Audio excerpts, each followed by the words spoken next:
किरण और अर्पिता दोनों ही घर के लिए निकलती हैं। कुछ ही देर में दोनों घर पहुंच जाती हैं जहां बीना दोनों का इंतजार कर रही होती हैं। आ गई दोनों, मैं कब से राह देख रही थी, बीना ने चिंतित होते हुए दोनों से कहा। वो मासी, अब मॉल में गए थे शॉपिंग के लिए तो समय तो लगना ही है, आप चिंता ना किया करें। अगर फिर भी मन नहीं माने तो बस एक फोन कॉल और आपको हमारी पूरी खबर मिल जाएगी, जिससे आपकी चिंता कम हो जाएगी। अर्पिता ने बीना को गले लगते हुए कहा। हाँ अर्पिता, ये बात तो मैं भूल ही गई, तू तो मेरी लाडली बच्ची है और जिम्मेदार भी, फिर मुझे सोचने की जरूरत ही नहीं, बीना मुस्कुराते हुए कहती हैं। अच्छा अब बातें बाद में, अभी के लिए तुम दोनों हाथ मुंह धो, चेंज कर लो और फिर नीचे आ जाओ। ओके मासी, अर्पिता कहती है और किरण को लेकर कमरे में चली जाती है। अर्पिता अपना बैग खूंटी पर लटका देती है और चेंज करके नीचे चली आती है। किरण ऊपर ही होती है और अर्पिता के जाने का इंतजार करते हुए सारे काम धीरे धीरे करती है। अर्पिता गई सोचकर किरण खुश होते हुए उछलती है और फटाक से उसका बैग उतारती है और एक एक्सपर्ट जासूस की तरह जासूसी करने लगती है। बैग को चेक करती हूँ, जरा पता तो करूं कि मैडम जी क्या छुपा रही हैं मुझसे, कहते हुए पहले आगे वाली वो पॉकेट चेक करती है। उसमें कुछ नहीं मिलता। फिर दूसरी में चेक करती है जहां उसे प्रशांत का आईडी कार्ड मिलता है। तो ये तुम्हारे प्रशांत जी हैं अर्पिता। किरण उस पर लिखे शब्द पढ़ती है जिसमें उसके ही कॉलेज कैंपस का नाम लिखा होता है, जिसे देखकर किरण हैरान हो जाती है। किरण चल नीचे, मासी जी बुला रही हैं, अर्पिता ने दरवाजे से अंदर आते हुए कहा। ओ नो, किरण ने अर्पिता को देख कहा और उस कार्ड को अपने पीछे छिपा लिया। लेकिन अर्पिता कार्ड देख चुकी होती है। अब जब देख ही लिया है तो छिपा क्यों रही हो किरण? ओ गॉड, पकड़ते ही किरण खुद से ही फुसफुसाते हुए कहती है और स्माइल करते हुए हाथ आगे ले जाती है। प्रशांत के लाइब्रेरी कार्ड को देखकर अर्पिता उससे पूछती है, तो तेरी जासूसी खत्म हुई कि नहीं? सॉरी यार, वो बस ऐसे ही मन में, किरण धीरे से कहती है, जिसे सुन अर्पिता ने कहा, मतलब अभी भी नहीं समझी?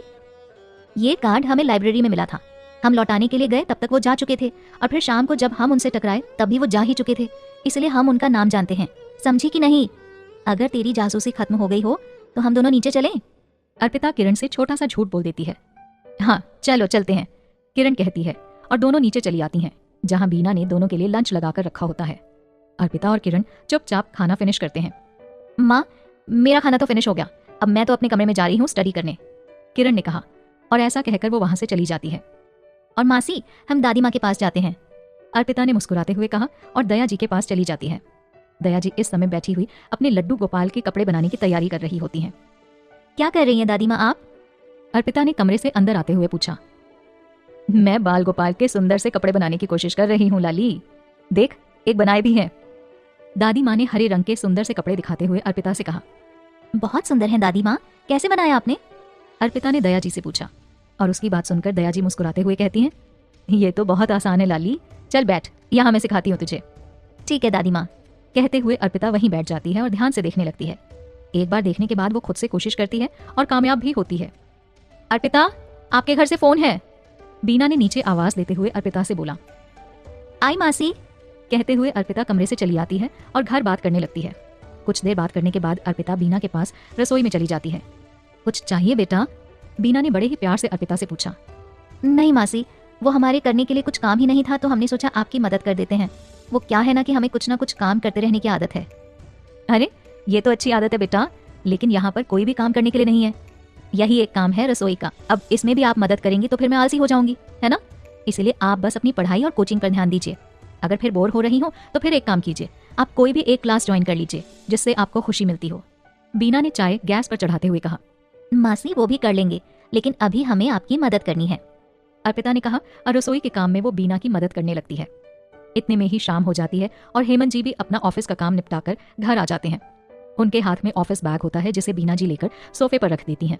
अर्पिता रसोई से ही हेमंत जी को देख लेती है। वो रसोई से पानी का ग्लास लेकर बाहर आती है और हेमंत जी को पानी देती है। मौसा जी पानी। हेमंत जी जो सोफे पर बैठ अपनी गर्दन पीछे रख थोड़ा सा रेस्ट कर रहे होते हैं, अर्पिता की आवाज सुन आंखें खोल देखते हैं। अर्पिता को खड़ा देख मुस्कुराते हुए कहते हैं, अरे अर्पिता आप यहाँ, अच्छा लगा आपको यहाँ देखकर, हेमंत जी ने पानी का ग्लास उठाते हुए कहा। अर्पिता वापस रसोई में चली जाती है। हेमंत जी कमरे में आते हैं और बीना जी बैग रखने के लिए कमरे में जाती हैं। अर्पिता ने रसोई में रखी चाय कप में निकाली और उसे लेकर दया जी को देने चली जाती हैं। दादी माँ आपकी चाय।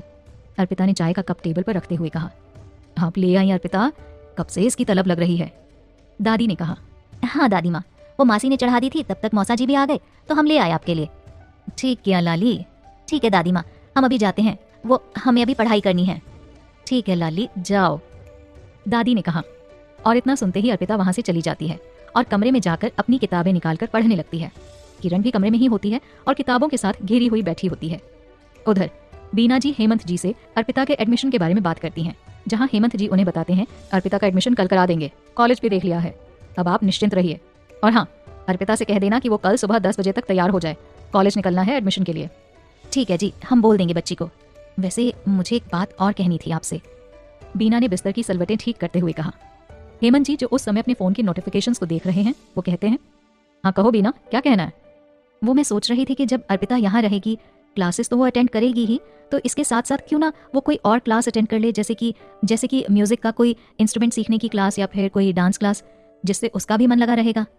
अब यहाँ तो खेत खलियान है नहीं जहाँ वो घूमने जा सके, यहाँ तो बस ये घर है और ज्यादा हुआ तो बाहर कहीं घुमाओ, बस यही जिंदगी है हमारे शहरों की। ठीक है, तुम अर्पिता से पूछ लेना उसे किस चीज की कोचिंग लेनी है, मैं कल ही कल उसका एडमिशन करा दूंगा, दोनों काम एक साथ ही हो जाएंगे। हेमंत जी ने मोबाइल से नजरें उठा बीना जी को देखते हुए कहा। और हाँ, ये बता दीजिए कि नीचे चाय तैयार की हुई है, आप नीचे आएंगे या फिर मैं यहीं कमरे में लेकर आऊं? चाय बन चुकी है, तो फिर मैं अभी हॉल में ही आता हूँ, टीवी भी ऑन कर लूंगा। वैसे भी आजकल की तो हेडलाइन ही देख पाया हूँ, डिटेल में तो कोई न्यूज देखी ही नहीं। ठीक है, कहते हुए बीना जी वहां से चली जाती हैं। अर्पिता भी रसोई में होती है और उसे वहां देखकर वो उससे कहती हैं, अरे अर्पिता, आप अभी भी यहीं हो? आपसे कहा था ना कि आप कमरे में जाइए और पढ़ाई कीजिए। बीना जी ने अर्पिता से कहा। उनकी आवाज में सख्ती होती है और चेहरे पर बनावटी गुस्सा। मासी, हम अभी आए हैं, वो दरअसल हमें पानी चाहिए था तो हम वही लेने आए थे। अच्छा, पानी चाहिए था? हमें लगा कि आप अभी भी रसोई में ही काम कर रही हैं। वैसे एक बात बताओ, आप किस चीज की एक्स्ट्रा क्लास लेना चाहोगी? मैंने अभी तुम्हारे मौसा जी से बात की तो उन्होंने कहा है कि लाली से पूछ लेना कि किस चीज की एक्स्ट्रा क्लास लेनी है। बीना जी ने रसोई में बिखरा हुआ सामान समेटते हुए अर्पिता से पूछा। बीना जी बड़ी फुर्ती और सफाई के साथ रसोई के काम निपटा रही हैं, जो उनके एक कुशल गृहिणी होने की ओर संकेत करता है।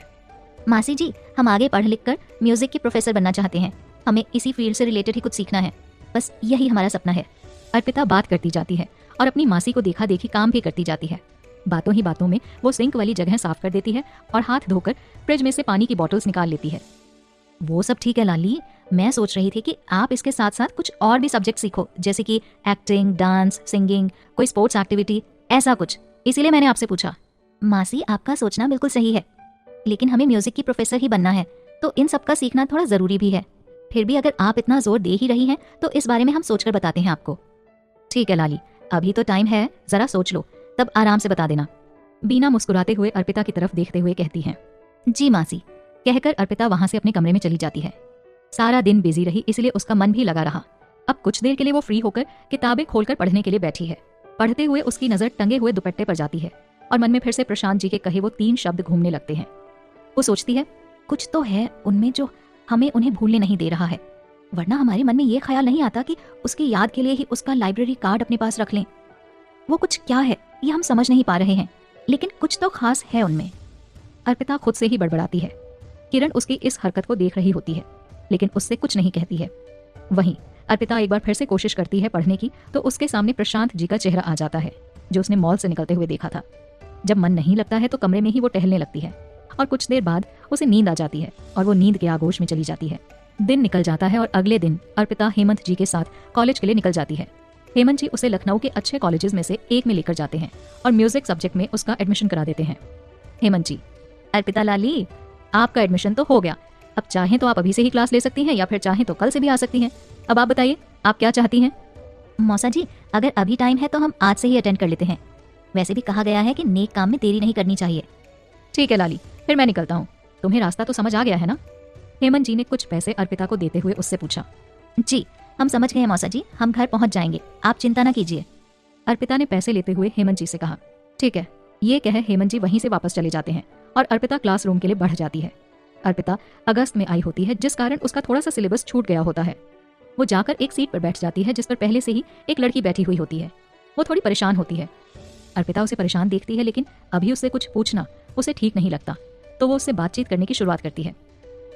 हेलो, हमारा नाम अर्पिता व्यास है, और आपका? अर्पिता ने हाथ आगे बढ़ाते हुए कहा। अरे वो मैडम नहीं बोलेंगी, हम ही बता देते हैं, इनका नाम है श्रुति मिश्रा। पीछे से कुछ लड़कों की आवाज आती है। श्रुति के साथ साथ अर्पिता भी पीछे देखती है, जहां कुछ लड़के पीछे की बेंच पर बैठे हुए होते हैं और साथ ही हाई फाइव कर हंस रहे होते हैं। उनमें से कुछ सीट के ऊपर बैठे हुए हैं और कुछ अपनी जगह पर। श्रुति, अर्पिता, मेरा नाम श्रुति है और तुम इन लड़कों पर अपना गुस्सा जाया ना करो, ये सब बिगड़े हुए हैं। ये इनके बिहेव से ही समझ आ रहा है। पोस्ट ग्रेजुएशन में आकर भी अगर जिम्मेदार नहीं बन रहे हैं, अपनी बातचीत करने का तरीका नहीं सुधार रहे हैं, तो पक्का ऐसे लोग चिकने घड़े हैं।